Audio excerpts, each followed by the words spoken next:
ಇದೇ ಮೊಟ್ಟ ಮೊದಲ ಬಾರಿಗೆ ನಡೆದಂತಹ ಖೋ ವಿಶ್ವಕಪ್ ಟೂರ್ನಮೆಂಟ್ನಲ್ಲಿ ಭಾರತ ಜಯಬೇರಿಯನ್ನು ಬಾರಿಸಿದೆ. ಅದರಲ್ಲೂ ಕೂಡ ನೆನ್ನೆ ನಡೆದಂತಹ ಫೈನಲ್ ಪಂದ್ಯದಲ್ಲಿ ಅತ್ಯದ್ಭುತ ಪ್ರದರ್ಶನ ಮಾಡಿದಂತಹ ಚೈತ್ರ ಮೈಸೂರಿನ ಟಿ ನರಸೀಪುರ ತಾಲೂಕಿನ ಕುರುಬೂರು ಗ್ರಾಮದವರು, ರೈತರ ಮಗಳಾಗಿ ಹುಟ್ಟಿ ದೆಹಲಿಯಲ್ಲಿ ತನ್ನ ಛಾಪನ್ನು ಮೂಡಿಸಿರುವಂಥದ್ದು. ಸದ್ಯ ಈಗ ಚೈತ್ರಳ ಪ್ರದರ್ಶನದ ಬಗ್ಗೆ ಸಾಕಷ್ಟು ಪ್ರಶಂಸೆಗಳು ವ್ಯಕ್ತ ಆಗ್ತಾ ಇದೆ. ನಾನೀಗ ಸದ್ಯ ಚೈತ್ರ ಅವರ ಮನೆಯಲ್ಲಿದ್ದೇನೆ. ನೀವು ದೃಶ್ಯ ಗಮನಿಸ್ತಾ ಇರ್ಬೋದು. ಚೈತ್ರ ಅವರು ಸಾಕಷ್ಟು ಖೋಖೋದಲ್ಲಿ ಕೂಡ ಸಾಕಷ್ಟು ಪ್ರಶಸ್ತಿಗಳನ್ನ ತೆಗೆದುಕೊಂಡಿದ್ದಾರೆ, ಸಾಕಷ್ಟು ಪ್ರೈಸ್ಗಳನ್ನ ತೆಗೆದುಕೊಂಡಿದ್ದಾರೆ. ಸಾಕಷ್ಟು ಶ್ರಮವನ್ನು ಹಾಕಿ ಕುರುಬೂರು ಗ್ರಾಮದಲ್ಲೂ ಕೂಡ ಸಾಕಷ್ಟು ಖೋಖೋ ಆಡುವಂತಹ ಬಾಲಕಿಯರಿದ್ದಾರೆ. ಜೊತೆಗೆ ಸಾಕಷ್ಟು ಶ್ರಮವನ್ನು ಹಾಕಿ ಇಲ್ಲಿಂದ ದೆಹಲಿಯ ಮಟ್ಟದಲ್ಲೂ ಕೂಡ ಈಗ ಖೋಖೋ ವಿಶ್ವಕಪ್ನಲ್ಲೂ ಕೂಡ ತನ್ನ ಛಾಪನ್ನು ಮೂಡಿಸಿರುವಂಥದ್ದು. ಸಾಕಷ್ಟು ಪ್ರಶಸ್ತಿಗಳು ಅವರ ಮನೆಯಲ್ಲಿ ನೀವು ನೋಡ್ತಾ ಇರ್ಬೋದು. ಮೆಡಲ್ಸ್ಗಳಿರ್ಬೋದು, ಟ್ರೋಫಿಗಳಿರ್ಬೋದು. ಈ ಟ್ರೋಫಿಗಳನ್ನ ನೋಡ್ತಾ ಇದ್ರೆ ಗೊತ್ತಾಗುತ್ತೆ ಅವ್ರು ಎಷ್ಟು ಶ್ರಮವನ್ನು ಹಾಕಿ ಏನೋ ಒಂದು ಭಾರತ ತಂಡವನ್ನು ಪ್ರತಿನಿಧಿಸಿದ್ರು ಅಂತೇಳಿ. ಈಗಾಗಲೇ ಸೆಲೆಕ್ಟ್ ಆದ ಸಂದರ್ಭದಲ್ಲೂ ಕೂಡ ಸಾಕಷ್ಟು ಪ್ರಶಂಸೆಗಳು ವ್ಯಕ್ತ ಆಗಿತ್ತು. ಸದ್ಯ ಈಗ ಅವರ ಮನೆಯಲ್ಲೂ ಕೂಡ ಸಾಕಷ್ಟು ಮನೆ ಜೊತೆಗೆ ಅವರ ಹುಟ್ಟೂರಾಗಿರುವಂತಹ ಕುರುಬೂರಲ್ಲೂ ಕೂಡ ಸಾಕಷ್ಟು ಹಬ್ಬದ ವಾತಾವರಣ ನಿರ್ಮಾಣ ಆಗಿದೆ. ನಮ್ಮ ಜೊತೆಗೆ ಮಾತಾಡೋದಕ್ಕೆ ಈಗ ಅವರ ಪೋಷಕರಿಗೆ ಮಾತಾಡಿಸ್ತಾ ಹೋಗ್ತೀನಿ. ಸರ್, ರೈತರ ಮಗಳಾಗಿ ಹುಟ್ಟಿ ದೆಹಲಿಯಲ್ಲಿ ತಮ್ಮ ಛಾಪನ್ನು ಮೂಡಿಸಿದ್ದಾರೆ, ಎಷ್ಟು ಖುಷಿ ಆಗ್ತಿದೆ ಸರ್? ಭಾಳ ತುಂಬ ಖುಷಿ ಆಗುತ್ತೆ ಸರ್. ಇವಾಗ ಅವಳು ತುಂಬ ಅಲ್ಲಿ ಗ್ರೌಂಡ್ಸ್ಲಿ ಓಡಬೇಕಾದ್ರೆ ಮಳೆ ಊದ್ರೆ ಬದಿ ಒಳಗೆಲ್ಲ ಆಟ ಆಡಿ ಅವಳು ಬಂದು ಭಾಳ ಕಷ್ಟದಿಂದ ಭಾಳ ಸಾಧನೆ ಮಾಡಿ ಇವತ್ತು ಈ ಲೆವೆಲ್ಗೆ ಹೋಗಿದ್ದಾಳೆ. ನಮಗೆ ಈ ಲೆವೆಲ್ಗೆ ಹೋಗ್ತಾಳೆ ಅನ್ನೋದು ನನಗೆ ಗೊತ್ತಿಲ್ಲ. ಆದರೂ ಕೂಡ ಅವಳ ಭಾಳ ಈ ಮಂಜುನಾಥ್ ಮಾಸ್ಟ್ರು ನಮ್ಗೆ ನಾವು ಜನ್ಮ ಕೊಟ್ಟಿದ್ದ ತಂದೆ ಆಗಿರುವ 2ನೇ ಸ್ಥಾನ ತಂದೆ ಅವರೇ ಈಗ. ಆದರೂ ಕೂಡ ಅಲ್ಲಿ HM ಸಾರು ಮತ್ತು ಟೀಚರ್ಗಳು ಎಲ್ಲರೂ ಕೂಡ ನಮ್ಗೆ ಭಾಳ ಸಪೋರ್ಟ್ ಮಾಡಿದ್ದಾರೆ. ನಮ್ಮ ಗ್ರಾಮದಲ್ಲೂ ಕೂಡ ಈಗ ಭಾಳ ನಮಗೆ ನಾಳೆ ಮೆರವಣಿಗೆನ ಅದ್ದೂರಿಯಾಗಿ ಮಾಡಬೇಕು ಅಂತ ಭಾಳ ಮಾಡಿಕೊಡ್ತೀವಿ. ನಿನ್ನೆ ಮ್ಯಾಚ್ ತೋರಿಸೋದ ಸಂದರ್ಭದಲ್ಲಿ ಏನು ಅನ್ನಿಸ್ತಾ ಇತ್ತು? ಅವ್ರ ಆಟ ನೋಡ್ತಿದ್ದಾಗ, ನಿಮ್ಮ ಮಗಳನ್ನ ಆಟ ನೋಡ್ತಿದ್ದಾಗ? ಅವಳ ಆಟ ನೋಡ್ತಿದ್ದಾಗ ಸರ್ ನಮ್ಗೆ ಭಾಳ ಮುಂದೆ ಬತ್ತಾಳೆ ನಮ್ಗೆ ಅನ್ನೋದು ನಮ್ಗೆ ಭರವಸೆ ಚೆನ್ನಾಗಿತ್ತು. ಒಳ್ಳೆ ನಮಗೆ ಆವತ್ತಿನ ದಿನದಲ್ಲಿ ಬರೀ ಯೂನಿಫಾರಮ್ಮು ಮತ್ತು ಶೂ ತಗೊಳ್ಳೋಕ್ಕೂ ಭಾಳ ತೊಂದರೆ ಇತ್ತು. ಅವಳು ಓದಿಸ್ಬೇಕಾರೆ ವಸಂತ ಕುಮಾರಿ ಅನ್ನೋ ಟೀಚರ್ ಇದ್ದರು. ಅವರು ನಮ್ಗೆ ಭಾಳ ಸಪೋರ್ಟ್ ಮಾಡಿದ್ದಾರೆ ಸರ್. ನಮ್ಮ ಹುಡುಗಿನ ಗೌರ್ಮೆಂಟ್ ಸ್ಕೂಲ್ಗೆ ಕರ್ಕೊಯ್ದಿದ್ದು ನಾನು. ಕೂಸಿ ಬುರಿಂಗೇಶು ಅವರು, ಆ ವಸಂತ ಕುಮಾರಿ ಅವ್ರು ಎಲ್ಲಿದ್ದಾರೆ ಅನ್ನೋದು ಅವ್ರ ಅಡ್ರೆಸ್ ಗೊತ್ತಿಲ್ಲ. ಅವ್ರನ್ನ ಹೋಗಿ ನಾವು ಮೀಟ್ ಮಾಡಲೇಬೇಕು ಸರ್. ಅದಕ್ಕೋಸ್ಕರವಾಗಿ ಅವರು ನಮ್ಮ ಹುಡುಗಿನ ನಾವು ಎಕ್ಸಾಮ್ ಫೀಸ್ ನಾವೇ ಕಟ್ಕೊಂಡು ಓದಿಸ್ತೀವಿ ಅಂದ್ಬಿಟ್ಟು ನಮ್ಮ ಹುಡುಗಿನ ನೋಡಿ, ಆಗ ನಾನು ನಮ್ಮ ಹುಡುಗ ಒಬ್ಬನೇ ಸಾಕು ಕಾನ್ವೆಂಟ್ಲಿ, ನನಗೆ ಓದೋಕ್ಕೆ ಶಕ್ತಿ ಇಲ್ಲ ಅಂದಾಗ ಆಗ ನಾವೇ ಓದಿಸ್ಕೊತೀವಿ ಅಂದ್ಬಿಟ್ಟು ಅವರು ಭಾಳ ಓದಿಸಿ ನಮ್ಮ ಹುಡುಗಿನ ಈ ಲೆವೆಲ್ಗೆ ತಂದರು ಸರ್. ಮತ್ತು ಆವಾಗ ನಮ್ಮ ಹುಡುಗಿನ ಹಿಂಗೆ ಅಪ್ಪ ನಾನು ಹೋಯ್ತೀನಿ, ನಮ್ಮ ಹುಡುಗ ಹೋಯ್ತೀನಿ ಚೇತನ್ ಬಿ ಅಂತ. ನಮ್ಮ ಹುಡುಗ ಹೋಯ್ತಿರ್ಬೇಕಾದ್ರೆ ಆವಾಗ ಏನಾಯಿತು, ನಾನು ಹೋಯ್ತೀನಿ ಅಂದ್ಬಿಟ್ಟು ಒಂದು ವಾಟ್ರಲು ತಗೊಂಡು ಹೋಗೋದು, ಹಿಂಗೆ ಆಟ ಬರೋದು. ನಾನು ಅಪ್ಪ ಚೆನ್ನಾಗಿ ಆಡ್ತೀನಿ, ನಾನು ಚೆನ್ನಾಗಿ ಆಟ ಆಡಿ ನಾನು ಮುಂದುವರಿತೀನಿ ಅನ್ನೋದು ಭಾಳ ಅವಳಿಗೆ ಆವಾಗಲೇ ತಲೆ ಜಾಸ್ತಿ ಇತ್ತು. ಬತ್ತನೂ ಕೂಡ ಆಯಿತು ಅಮ್ಮ ಓದ್ತಾ ಇರು ಅಂದ್ಬಿಟ್ಟು ಹಿಂಗೆ ಹೋಗೋದು. ಅವಳು ಎಲ್ಲೇ ಯಾವುದೇ ಮದುವೆ ಒಂದು ಕಾರ್ಯ ಆದರೂ ಕೂಡ ಎಲ್ಲಿಗೂ ಆಸೆ ಪಡ್ತಿರಲಿಲ್ಲ. ಅವಳಿಗೆ ಭಾಳ ಖುಷಿಯಾಗಿ ನಾನು ಬೇರೆ ಕಡೆ ಹೋಗಿ ನಾನು ಒಂದು ಜಾಬ್ ತಗೋಬೇಕು ಅನ್ನೋದು ಭಾಳ ಖುಷಿಯಾಗಿತ್ತು. ಭಾರತ ತಂಡವನ್ನು ಆಯ್ಕೆ ಆದ ಸಂದರ್ಭದಲ್ಲಿ ಏನಂತ ನಿಮಗೆ ಫೋನ್ ಮಾಡಿ ಹೇಳಿದರು ಅಂತ? ನಾನು ಗೆಲ್ತೀನಿ, ವರ್ಲ್ಡ್ ಕಪ್ ಮುಡಿಸ್ತೀನಿ ಅಂತ ಹೇಳಿದ್ದಾರೆ ಸರ್ ಅವರು. ಮೊನ್ನೆ ಸಾಯಂಕಾಲ ಹಂಗೆ ಮಾಡಿದ್ದು, ಅಪ್ಪ ನಾವು ನಾನೇ ಇದರಲ್ಲಿ ರ್ಯಾಂಕ್ ಬರವ ಅಂತ ಹೇಳಿದ್ರು. ಮಾತಾಡಿದ್ರೆ ಫೋನಲ್ಲಿ ಅವ್ರ ಜೊತೆ ಅಂತ? ಫೋನಲ್ಲಿ ಒಂದು 5 ನಿಮಿಷ ಮಾತಾಡ್ದು ಅಷ್ಟೇ ಸರ್. ಕಟ್ ಮಾಡಿದ್ಲು. ಆಮ್ಯಾಕೆ ಮಾಡ್ತೀನಿ ಅಪ್ಪ ಅಂದ್ಬಿಟ್ಟು ಅಷ್ಟೇ. ಒಬ್ಬರು ತಾಯಿಯಾಗಿ ನಿಮಗೆ ಎಷ್ಟು ಖುಷಿ ಆಗ್ತಿದೆ ಇವತ್ತು ಅಂತ? ತುಂಬ ಖುಷಿ ಆಗ್ತಾಯಿದೆ ಸರ್. ತುಂಬ ಖುಷಿ ಆಗ್ತಾಯಿದೆ ಸರ್. ಇವತ್ತು ನಮ್ಮ ಹಳ್ಳಿಯಲ್ಲಿ ನಾವು ಎಲೆಮರೆಕಾಯಿಯಾಗಿದ್ದ ಒಬ್ಬ ರೈತರ ಮಗಳು, ನಾವು ಯಾರಿಗೂ ನಾವು ಗುರ್ತಿಸ್ಕೊತೀವಿ ಅಂತ ನಾವು ಅಂದ್ಕೊಂಡಿರಲಿಲ್ಲ ಸರ್. ಅಂಥ ರೈತರನ್ನ ಇವತ್ತು ಈ ಮಟ್ಟಕ್ಕೆ ನಮ್ಮನ್ನ ತಂದು ಈ ಇದಕ್ಕೆ ನಿಲ್ಲಿಸೋಳ ನಮ್ಮ ಮಗಳು. ಇವತ್ತು ನಮ್ಮ ಮಗಳ ಸಾಧನೆ, ನಮ್ಮ ಮಂಜುನಾಥ್ ಸರ್ ಬೆಂಬಲ, ಅವರ ತ್ಯಾಗ, ಇದೆಲ್ಲ ಇವತ್ತು ಇರೋದ್ರಿಂದ ಇವತ್ತು ನಮ್ಮ ಮಗಳು ಈ ಮಟ್ಟಕ್ಕೆ ಬಂದಿದ್ದಾಳೆ ಸರ್. ಅವಳು ಗ್ರೌಂಡಲ್ಲಿ ಅವಳಿಗೆ ತುಂಬಾ ನಾವು ಮಳೆ ಹೋದ್ರೆ ನಾವು ನಡ್ಕೊಂಡು ಹೋಗೋದು ತುಂಬ ಕಷ್ಟ ಆಗುತ್ತೆ ಸರ್. ಅಂಥ ಜಾಗದಲ್ಲಿ ಅವಳು ಆಟ ಆಡಿ ಇವತ್ತು ಈ ಸಾಧನೆಗೆ ಬಂದಿದ್ದಾಳೆ ಅಂತಂದ್ರೆ ಅದು ಹೇಳ್ಕೊಳಕ್ಕಾಗದೇ ಇರೋಷ್ಟು ಪ್ರೀತಿ ಇದೆ ಸರ್ ನಮ್ಮ ಮಗಳ ಮೇಲೆ. ಫೈನಲ್ ಪಂದ್ಯ ನೋಡಿದ್ರ ಏನು ಅನಿಸ್ತಾ ಇತ್ತು ಅನ್ನೋ ಸಂದರ್ಭದಲ್ಲಿ? ತುಂಬ ಖುಷಿ ಆಗ್ತಾ ಇದೆ, ಖುಷಿ ಆಗುತ್ತೆ ಸರ್. ಅಂದರೆ ಅವಳಿಗೆ ಅವಕಾಶ ಕೊಟ್ಟರೆ ಅವಳು 7 ನಿಮಿಷ ನಾನೇ ಆಡ್ಕೊತೀನಿ ಅಂತ ಅವಳು ಹೇಳ್ತಾ ಇದ್ಲು ಸರ್. ನನಗೆ ಅಲ್ಲಿ ಅವಕಾಶ ಕೊಡಲ್ಲ, ಎಲ್ಲರೂ ಅವಕಾಶ ಬೇಕು, ಎಲ್ಲರಿಗೂ ಅವಕಾಶ ಬೇಕು ಅಂತ ಅವರು ಇದು ಮಾಡ್ತಾವ್ರೆ. ನನಗೆ ಅವಕಾಶ ಸಿಗ್ತಾ ಇಲ್ಲ ಅಲ್ಲಿ. ನನ್ನೊಬ್ಳಿಗೆ ಅವಕಾಶ ಕೊಟ್ಬಿಟ್ರೆ ಪೂರ್ತಿ 7 ನಿಮಿಷನೂ ನಾನೇ ಆಡ್ಕೊತೀನಿ, ನಾನೇ ಇದು ಮಾಡ್ಕೊತೀನಿ ಅಂತ ಹೇಳ್ತಾ ಇದ್ಲು ಸರ್. ನಿನ್ನೆ ಚೆನ್ನಾಗಿ ಆಟ ಆಡಿದ್ಲು, ತುಂಬ ಖುಷಿ ಆಗುತ್ತೆ ಸರ್. ಅವತ್ತಿಂದ ಆಡಿದ್ದಲ್ಲ, ನಿನ್ನೆ ಆಡಿದ್ಲಲ್ಲ, ಅದು ನಮಗೆ ತುಂಬ ಖುಷಿ ಆಗ್ತಾಯಿದೆ ಸರ್. ಇದಕ್ಕೆಲ್ಲ ಕಾರಣ ಆಗಿರೋಂಥ ನಮ್ಮ ಮಂಜುನಾಥ್ ಸರ್ಗೆ ನಾವು ಎಷ್ಟು ಟ್ಯಾಂಕ್ಸ್ ಹೇಳಿದ್ರು ಸಾಲಲ್ಲ. ನಾವು ಕಣ್ಣಿಗೆ ಕಾಣೋ ದೇವರು ಅಂತ ಹೇಳಿದ್ರು ನಾವು ಅವ್ರಿಗೆ ಕಡಿಮೆ ಆಗುತ್ತೆ ಸರ್. ಯಾಕಂದರೆ ಫೈನಲ್ ಪಂದ್ಯಗಳಲ್ಲಿ ಮ್ಯಾನ್ ಆಫ್ ದಿ ಮ್ಯಾಚ್ ತಗೊಳ್ಳೋದು ಭಾಳ ಹೆಸರು ಆಗುತ್ತೆ. ಜೊತೆಗೆ ಆ ಒಂದು ಪಂದ್ಯದ ದಿಕ್ಕಲ್ಲಿ ಬದಲಾಯಿಸುವಂತಹ ಶಕ್ತಿಯಲ್ಲಿ ಹೊಂದಿರ್ತಾರೆ. ನಿನ್ನೆ ಕೂಡ ಅವರು ಮ್ಯಾನ್ ಆಫ್ ದಿ ಮ್ಯಾಚ್ ತಗೊಂಡಿದ್ದಾರೆ, ಪ್ಲೇಯರ್ ಆಫ್ ದಿ ಮ್ಯಾಚ್ ತಗೊಂಡಿದ್ದಾರೆ. ತುಂಬ ಖುಷಿ ಆಗುತ್ತೆ ಸರ್.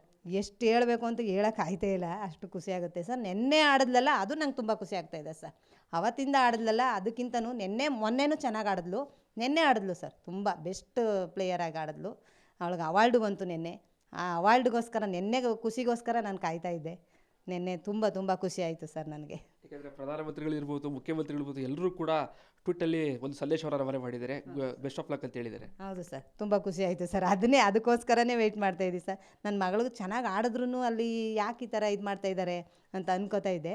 ಹಂಗೆ ನಿನ್ನೆ ಒಂದು ಅವಾರ್ಡ್ ಸಿಕ್ತಲ್ಲ, ಆ ಅವಾರ್ಡು ನನಗೆ ನಿಜವಾಗ್ಲೂ ನನ್ನ ಸಾಯೋ ತನಕ ನನ್ನ ಮಗಳು ಇದಕ್ಕೆ ಚಿರನುಡಿಯಾಗಿರ್ತೀವಿ ಸರ್, ನಮ್ಮ ಮಂಜುನಾಥ್ ಸರ್ಗೆ. ಡೈಲಿ ಯಾವ ರೀತಿ ಪ್ರಾಕ್ಟೀಸ್ ಮಾಡ್ತಾಯಿದ್ರು ಮನೆಯಲ್ಲಿ? ಬೆಳಿಗ್ಗೆ ಹೊತ್ತಲ್ಲಿ ಹೇಗೆ, ಎಷ್ಟು ಕಡೆಗೆ ಹೇಳ್ತಾಯಿದ್ರು? ಅವ್ರದ್ದು ತರಬೇತಿಯಲ್ಲಿ ಹೇಗಿತ್ತು ಅಂತ? ಸರ್, ಅವಳು 4 ಗಂಟೆಗೆ ಎದ್ದೊಳ್ತಿದ್ಲು ಸರ್. 4 ಗಂಟೆಗೆ ಎದ್ದು ಅವಳು ಒಂದು ಬಾಟ್ಲ್ ನೀರು ತುಂಬ್ಕೊಂಡು ಪ್ರಾಕ್ಟೀಸ್ಗೆ ಹೋಗ್ತಾಯಿದ್ಲು. 7:15ಗೆ ಮನೆಗೆ ಬರ್ತಾಯಿದ್ಲು. ಬಂದು ಮನೆಗೆ ತಿಂಡಿ ತಿನ್ಕೊಂಡು ಮತ್ತೆ ಸ್ಕೂಲ್ಗೆ ಹೋಗಬೇಕು, ಕಾಲೇಜು ಸ್ಕೂಲು ಹೋಗ್ತಾಯಿದ್ಲು. ಮತ್ತು ಕಾಲೇಜಿಂದ ಬಂದು ಅಲ್ಲಿಂದನೇ ಅವಳು ಸ್ಕೂಲ್ ಹತ್ರನೇ ಬರ್ತಾಯಿದ್ಲು ಸರ್. ಅಲ್ಲೇ ಪ್ರಾಕ್ಟೀಸ್ ಮುಗಿಸಿ ಮತ್ತೆ 7:15ಗೆ ಬಂದು 7:15ಗೆ ಬಂದ ತಕ್ಷಣ ಅವಳು ಬುಕ್ ಹಿಡ್ಕೊಂಡು ಕೂತ್ಕೊಂಡ್ರೆ 9:30 10 ಗಂಟೆ ತನಕ ಊಟನೂ ಮಾಡ್ತಿರ್ಲಿಲ್ಲ. ಅವಳು ಮಾಡ್ತಾನೆ ನಾವು ಒಂದು ಸ್ವಲ್ಪ ತಿನ್ನಿಸ್ತಾ ಇದ್ದೋ. ಅವಳು ಬರಿತಾ ಓದ್ತಾ ಇರೋ ಟೈಮಲ್ಲೇ ನಾವು ಒಂದು ಸ್ವಲ್ಪ ಊಟ ತಿನ್ನಿಸೋದು, ಈ ಥರ ಎಲ್ಲ ಮಾಡ್ತಿದ್ದೋ. ಅವಳು ಓದ್ಬೇಕಾದ್ರೆ ನೈಟೆಲ್ಲ ಬೆಳಗಾನ ನಿದ್ದೆಗೆ ಇಡ್ತಾಯಿದ್ಲು ಸರ್. ಅವಳು ಓದೋದ್ರಲ್ಲೂ ಸಾಧನೆ ಮಾಡಬೇಕು, ನಾನು ಇದ್ರಲ್ಲೂ ಸಾಧನೆ, ಎರಡೂ ಸಮವಾಗಿ ಬ್ಯಾಲೆನ್ಸ್ ಮಾಡಬೇಕು ಅನ್ನೋದು ಅವಳಲ್ಲಿ ಛಲ ಇತ್ತು. ಹಾಗಾಗಿ ಅವಳು ಓದೋದ್ರಲ್ಲೂ ಏನು ಕಡಿಮೆ ಇಲ್ಲ ಸರ್. ಎಲ್ಲದರಲ್ಲೂ 99%, 98% ಈ ಥರನೇ ಮಾಡೋಳ ಸರ್ ಓದೋದ್ರಲ್ಲೂ. ಹಾಗಾಗಿ ನಾವು ನಿದ್ದೆಗೆಡ್ತಿದ್ದೋ ಸರ್ ಅವಳಿಗೋಸ್ಕರ. ಅವಳು ಓದ್ತಾ ಇರಬೇಕಾದ್ರೆ ನಾವು ನಿದ್ದೆಗೆಟ್ಕೊಂಡು ಕಾಯ್ತಾ ಕೂತಿರ್ತಿದ್ದೋ. ಯಾಕಂದರೆ ಅವಳಿಗೆ ನಿದ್ದೆ ಬಂದ್ಬಿಡುತ್ತೇನೋ ಅಂತ ನಾವು ಕಾಯ್ದು ತಂದೆ ನಾನು ಇಬ್ಬರು ಕಾಯ್ತಾ ಕೂತಿರ್ತಿದ್ದೋ. ಬೆಳಗಾನ ನಿದ್ದೆಗೆಟ್ಟಿನಿ ನಾನು ಇವತ್ತು. ಬೆಳಗಾನ ಓದಿನಿ ಅಂತಲೂ ಬೆಳಗ್ಗೆ ಪ್ರಾಕ್ಟೀಸ್ ಅಂತೂ ಮಿಸ್ ಮಾಡ್ಕೊತಿರ್ಲಿಲ್ಲ. ಪ್ರಾಕ್ಟೀಸ್ಗೂ ಹೋಯ್ತಾಯಿದ್ಲು. ಮತ್ತು ಆಸ್ಪತ್ರೆಗೆ ಒಂದಿನ ಹುಷಾರಿರಲಿಲ್ಲ, ಅವಳಿಗೆ ಬಾಟ್ಲು ಹಾಕಿಸ್ಕೊಬಂದೋ. ನೈಟು ಬಾಟ್ಲು ಹಾಕಿಸ್ಕೊಬಂದು ಇನ್ನೂ ಸ್ಟಿಕ್ಕರೇ ಬಿಚ್ಚಿಲ್ಲ. ಹಾಗೆ ಬೆಳಗ್ಗೆ ಎದ್ದು ನಮಗೆ ಹೇಳಿಲ್ಲ, ನಮ್ಗೆ ಹೇಳಿದ್ರೆ ಹೋಗಬೇಡಿ ಅಂತ ಹೇಳ್ಬಿಡ್ತಾರೆ ಅಂದ್ಬಿಟ್ಟು ನಮ್ಗೆ ಹೇಳೇ ಇಲ್ಲ. ಬಾಗಿಲು ಹಚ್ಕೊಂಡು ತಾನೇ ಪ್ರಾಕ್ಟೀಸ್ ಕೊಟ್ಟಾಗಿದ್ದಾಳೆ. ಪ್ರಾಕ್ಟೀಸ್ ಅವತ್ತು ಎಂದಿನಂತೆ ಪ್ರಾಕ್ಟೀಸ್ ಮಾಡೋ ಥರನೇ, ಹುಷಾರಿಲ್ಲ ಅಂದ್ರೂ ಅವಳು ಮಾಮೂಲಿ ಅಂತಲೇ ಪ್ರಾಕ್ಟೀಸ್ ಬರ್ತಾಯಿದ್ಲು ಸರ್. ಹಾಗಾಗಿ ನಾನು ಇವತ್ತು ದೇಹ ಕೊಟ್ಟವರು ಜೀವ ಕೊಟ್ಟವರು ತಂದೆ ಆದರೆ, ದೇಹ ಕೊಟ್ಟವಳು ತಾಯಿ, ಜ್ಞಾನ ಕೊಟ್ಟವರು ಗುರು. ಈ ಗುರುಗೆ ನಾನು ಎಷ್ಟು ಕೃತಜ್ಞತೆ ಹೇಳಿದ್ರು, ಎಷ್ಟು ಟ್ಯಾಂಕ್ಸ್ ಹೇಳಿದ್ರು ಸಾಲಲ್ಲ. ಹಾಗಾಗಿ ನಮ್ಮ ಕುರುಬೂರ ಗ್ರಾಮಸ್ಥರ ಸಪೋರ್ಟು, ನಮ್ಮ ವಿದ್ಯಾದರ್ಶಿನಿ ಸ್ಕೂಲ್ನವ್ರ ಸಪೋರ್ಟು, ಹಾಗೆ ನಮ್ಮ ದೇಗುಲ ಮಠದ ಶ್ರೀಗಳವರ ಆಶೀರ್ವಾದ ಎಲ್ಲ ಇದರಲ್ಲಿದೆ ಸರ್. ನಾನು ತುಂಬ ಧನ್ಯವಾದ ಹೇಳೋಕ್ಕೆ ಇಷ್ಟಪಡ್ತೀನಿ ಸರ್ ಎಲ್ಲರೂ. ಹೆಣ್ಮಕ್ಳೆಲ್ಲ ಹೊರಗಡೆ ಕಳಿಸೋದೇ ಸಾಕಷ್ಟು ಕಡಿಮೆ. ಯಾಕಂದರೆ ಕಾಲೇಜ್ ಮುಗಿತಿದ್ದಾಗಲೇ ಮದುವೆ ಮಾಡಬೇಕು ಅನ್ನೋಂತಹ ಮನಸ್ಥಿತಿ ಬಂದುಬಿಡುತ್ತೆ. ಆದರೆ ನಿಮಗೆ ನನ್ನ ಮಗಳು ಒಂದು ಸಾಧನೆ ಮಾಡ್ತಾ ಗೊತ್ತಿತ್ತಾ ನಿಮಗೆ ಅಂತ? ಹೌದು ಸರ್, ಗೊತ್ತಿತ್ತು ಸರ್. ಅವಳು ಹೇಳ್ತಿದ್ಲು, ನಾನು ಮದುವೆ ಅಂತ ನಾವು ಒಂದು ವಿಚಾರ ಬಂದಾಗ, ನಾವು ಮದುವೆ ಅಂತ ವಿಚಾರ ತೆಗೆದಾಗ ಅವಳು, ಅಮ್ಮ ನೀವು ಮದುವೆ ಅನ್ನೋ ಸುದ್ದಿ ನನಗೆ ಯಾವುದೇ ಕಾರಣಕ್ಕೂ ಹೇಳ್ಬೇಡಿ, ನಂದು ಏನೋ ಒಂದು ಗುರಿ ಸಾಧಿಸ್ಬೇಕು, ನೀವು ಕಷ್ಟಪಟ್ಟಿರೋದನ್ನ ನಾನು ಚಿಕ್ಕಂದಿನಿಂದ ನೋಡಿ ಬೆಳೆದೀನಿ. ನಿಮ್ಮ ನೋವನ್ನ ನಮ್ಮ ಮನೆಯವ್ರಿಗೆ 10 ವರ್ಷ ಆಯಿತು ಸರ್ ಕಾಲು ಏಟಾಗಿ. ಅವ್ರಿಗೆ ಇವಾಗ ಕಾಲಲ್ಲಿ ನೋವಾಗಿದೆ. ಅವ್ರ ಗದ್ದೆಗೆಲ್ಲ ಹೋಗೋಕ್ಕಾಗಲ್ಲ, ಅವ್ರು ಏನೂ ದುಡಿಮೆ ಮಾಡೋಕ್ಕಾಗಲ್ಲ ಸರ್. ಹಾಗಾಗಿ ನಿಮ್ಮ ಶ್ರಮ ತುಂಬಾ ಇದೆ, ನಮ್ಮ ಅಮ್ಮನ ಶ್ರಮ. ಅಪ್ಪನ್ನೂ ನೋಡ್ಕೊಂಡು ಈ ಕಡೆ ನನ್ನೂ ಇದು ಮಾಡ್ಕೊಂಡು ನಿಮ್ಮ ಶ್ರಮ ತುಂಬಾ ಇದೆ. ಇಂಥ ಕಷ್ಟ ನಾನು ಇನ್ನು ಮುಂದೆ ನಿಮ್ಗೆ ಅವಕಾಶ ಮಾಡಿಕೊಡಲ್ಲಮ್ಮ, ನಾನು ನೋಡ್ಕೊತೀನಿ. ನೀವು ಏನೇ ಸಾಲ ಆದರೂ ನೀವು ತಲೆ ಕೆಡಿಸ್ಕೋಬೇಡಿ, ಅದನ್ನು ನಾನು ಇದು ಮಾಡ್ಕೊತೀನಿ, ಧೈರ್ಯವಾಗಿ ನೀವು ಮೇಂಟೈನ್ ಮಾಡ್ಯಮ್ಮ ಅಂತ ನನಗೂ ಅವಳು ಧೈರ್ಯ ಹೇಳ್ತಾ ಇದ್ಲು ಸರ್. ಹೆಣ್ಮಕ್ಳನ್ನ ಹೊರಗಡೆ ಕಳಿಸ್ಬೇಕು ಅಂತಂದರೆ ಸಾಕಷ್ಟು ಟೀಕೆಗಳು ಬಂದೇ ಬರುತ್ತೆ. ಯಾಕೆಂದರೆ ಸಾಧನೆ ಸಾಧಿಸಿದಾಗ ಜನ ಬಂದು ನಿಮಗೆ ಪ್ರಶಂಸೆ ವ್ಯಕ್ತಪಡಿಸೋದು ಬೇರೆ, ಆದರೆ ಒಂದು ಚೂರು ಹೇಳುವಾಗ ಅದಕ್ಕೆ ಬರುವಂಥ ಟೀಕೆಗಳು ಬೇರೆ ಇರುತ್ತೆ. ಇದನ್ನೆಲ್ಲ ಯಾವ ರೀತಿ ಫೇಸ್ ಮಾಡಿದ್ರಿ ಅಂತ?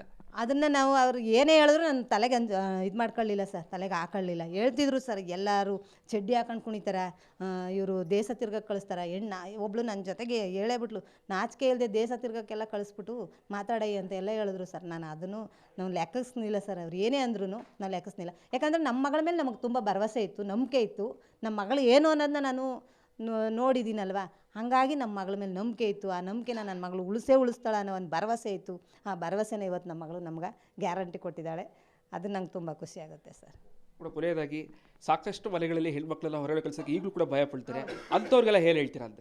ಅಂಥವ್ರಿಗೆಲ್ಲ ಅವ್ರು ಹೇಳಿದ್ರೆ ಅವ್ರು ನಮ್ಮ ಮಗಳಿಗೆ ಏನು ಹೇಳಿದ್ದಾರೆ ಅದನ್ನು ನಾವು ಆಶೀರ್ವಾದ ಅಂತಲೇ ತಗೊಬಿಡ್ತೀವಿ ಸರ್. ಅವ್ರು ಹೇಳಿದ್ರು, ಅವ್ರಿಗೇನು ಅರಿವಿಲ್ಲ, ಮಗಳು ಈ ಥರ ಇದು ಸ್ಪೋರ್ಟ್ಸ್ ಅಂದರೆ ಹಲವಾರು ಜನಕ್ಕೆ ಗೊತ್ತಿಲ್ಲ ಸರ್. ಸ್ಪೋರ್ಟ್ಸು ಅಂದರೆ ಏನು ಅಂತ ಗೊತ್ತಿಲ್ಲ ಸರ್. ನಾನು 9ನೇ ಕ್ಲಾಸ್ ಓದಿ ನನಗೂ ಅಲ್ಲಿ ಇತ್ತು ಸರ್, ಈ ಥರ ಆಟ ಇತ್ತು. ಅಂದರೆ ನಾವು ಹೋಬಳಿ ಮಟ್ಟದಲ್ಲಿ ಆಡಿದ್ದೀವಿ, ತಾಲೂಕು ಮಟ್ಟ ಜಿಲ್ಲಾ ಮಟ್ಟದಲ್ಲೆಲ್ಲ ಹೋಗಲಿಲ್ಲ, ಹೋಬಳಿ ಮಟ್ಟಕ್ಕೆ ಆಡಿದ್ದು. ಅದ್ರ ಬಗ್ಗೆ ನನಗೆ ಇತ್ತು ಜ್ಞಾನೋದಯ, ಅದು ನನಗೆ ಆಡಬೇಕು ಅನ್ನೋ ಮನಸ್ಸಿತ್ತು. ಅದು ನಮ್ಗೆ ಅವಕಾಶ ಸಿಗಲಿಲ್ಲ. ಆ ಅವಕಾಶನ ನನ್ನ ಮಗಳಿಗೆ ಕೊಡಬೇಕು. ಆ ಅವಕಾಶ ನನ್ನ ಮಗಳಿಗೆ ಸಿಕ್ಕಿದೆ ಮಂಜುನಾಥ್ ಸರ್ ಕಡೆಯಿಂದ. ಅದು ಮಾಡಲಿ ಅನ್ನೋ ಒಂದು ಇದು ಭರವಸೆ ಇತ್ತು. ಆ ಭರವಸೆನ ಉಳಿಸ್ಕೊಂಡಿದ್ದಾಳೆ, ಅವಳು ಆಡಿ ಬಂದವಳೆ. ಕಂಗ್ರ್ಯಾಚುಲೇಷನ್ ಹೇಳೋಕ್ಕೆ ಇಷ್ಟಪಡ್ತೀನಿ ಸರ್. ಮಾತಾಡಿದೆ ಸರ್, ರಾತ್ರಿನೇ ಫೋನ್ ಮಾಡಿದೆ. ಆಗ ಆಡಿದೆ ಅಮ್ಮ, ಚೆನ್ನಾಗಿ ಆಡಿದೆ, ನೋಡಿದ್ರಮ್ಮ ಅಂತ ಅಂದ್ಲು. ನೋಡಿದೆ ಕಣಪ್ಪ ಅಂತಂದೆ. ಕಂಗ್ರ್ಯಾಚುಲೇಷನ್ ಮಗಳೇ ಅಂತ ರಾತ್ರಿನೇ ಹೇಳಿದೆ. ತುಂಬ ಥ್ಯಾಂಕ್ ಯು ಅಮ್ಮ, ತುಂಬ ಖುಷಿ ಆಯ್ತಮ್ಮ. ನನಗೋಸ್ಕರ ಅಲ್ಲದೆ ಇದ್ದರೂ ನಮ್ಮ ತಂದೆ ತಾಯಿಗೋಸ್ಕರ ನಾನು ಇವತ್ತು ಈ ಸಾಧನೆ ಮಾಡಬೇಕು ಅನ್ನೋ ಗುರಿ ನನಗೆ ಇತ್ತು ಅಂತ ಅವಳು ತುಂಬ ಖುಷಿಪಟ್ಲು ಸರ್. ಇದಿಷ್ಟು ಚೈತ್ರ ಅವರ ಪೋಷಕರ ಮಾತುಗಳು. ಸಾಕಷ್ಟು ಸಂತಸವನ್ನು ವ್ಯಕ್ತಪಡಿಸ್ತಾ ಇದ್ದಾರೆ. ಸಾಕಷ್ಟು ಕಷ್ಟಪಟ್ಟು ಈ ಒಂದು ಪಂದ್ಯಾವಳಿಯಲ್ಲಿ ಗೆದ್ದಿದ್ದಾರೆ. ಜೊತೆಗೆ ನಮ್ಮ ಕುಟುಂಬ ಇರ್ಬೋದು, ನಮ್ಮ ಗ್ರಾಮಕ್ಕೂ ಕೂಡ ಒಂದು ಒಳ್ಳೆಯ ಹೆಸರು ತಂದಿದ್ದಾರೆ. ಸೊ ಹೀಗಾಗಿ ಯಾರೇ ಹೆಣ್ಮಕ್ಳಾದರೂ ಕೂಡ ಹೊರಗಡೆ ಹೋಗುವಂಥ ಸಂದರ್ಭದಲ್ಲಿ ಕೂಡ ಒಂದು ಒಳ್ಳೆಯ ಹೆಜ್ಜೆ ಇಡೋ ಸಂದರ್ಭದಲ್ಲಿ ಪೋಷಕರು ಕೂಡ ಅವರಿಗೆ ಬೆಂಬಲವಾಗಿ ನಿಂತ್ಕೋಬೇಕು ಅನ್ನುವಂತಹ ಮಾತುಗಳೆಲ್ಲ ಹೇಳ್ತಾ ಇರುವಂಥದ್ದು. ಕ್ಯಾಮ್ರಾ ಪರ್ಸನ್ ಸಚಿನ್ ಜೊತೆಗೆ ವಿನೋದ್ ಪುಡವಾರ, ರಿಪಬ್ಲಿಕ್ ಕನ್ನಡ, ಮೈಸೂರು.